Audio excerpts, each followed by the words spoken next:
Yan for today's video mga riders. Ayan, gabi na tayo ay nagkasikaso pa ng nagpalit tayo ng mga ating mga headlight ay blinker. Yan mga riders. So diba ating mga gamit. Ayan, nagpalit tayo ng mga ating blinker light, yung LED na mga riders. So ayan, tayo ay natatapos pa lang gumawa. So ating testingin natin mga ka-riders. Ito ay nabili natin sa online. Diba? Iyan na ang bagong tsura mukha ng ating blinker lights. So ayan, diba?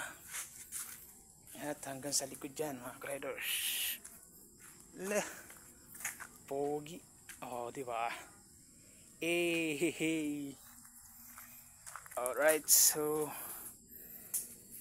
pagod, maghapon tayo ng masada, tapos ayan, para kuting-ting pa tayo nitong ating ilaw na ito at tayo nga ay nagpalit.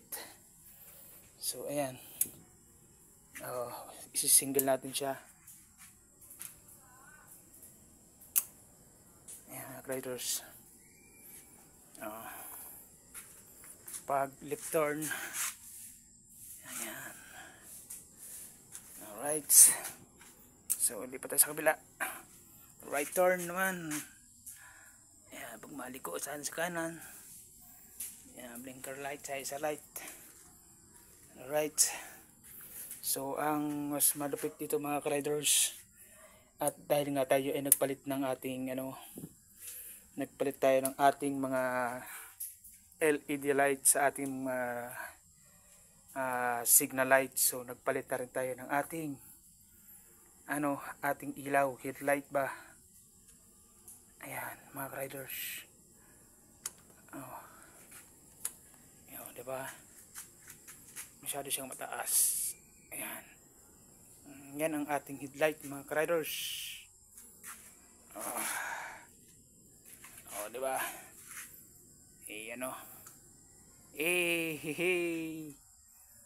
Diba?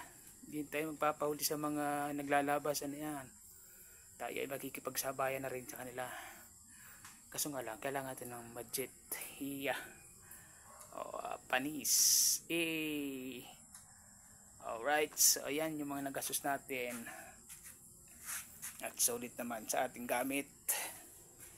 Ayan, pagkanaip natin yung stop blinker light. Diba? Saan sila nyan? Alright. Low, high. Yan ang aming high. Yan ang aking high. Low. Low, high. Si low, high. Mang Abin, Urbano. Ayan, high. Ito naman, low. So ayan, hanggang dito lang mga riders. Hindi pa tayo dyan natatapos at maraming pa tayo dyang gagawin sa ating tricycle na yan. Diba? Marami pa tayo dyan mga plano. Pag daming time ay tayo muna ay mag-iipon-ipon para siguradong meron tayong budget pag tayo ay may mga dapat palitan sa ating tricycle.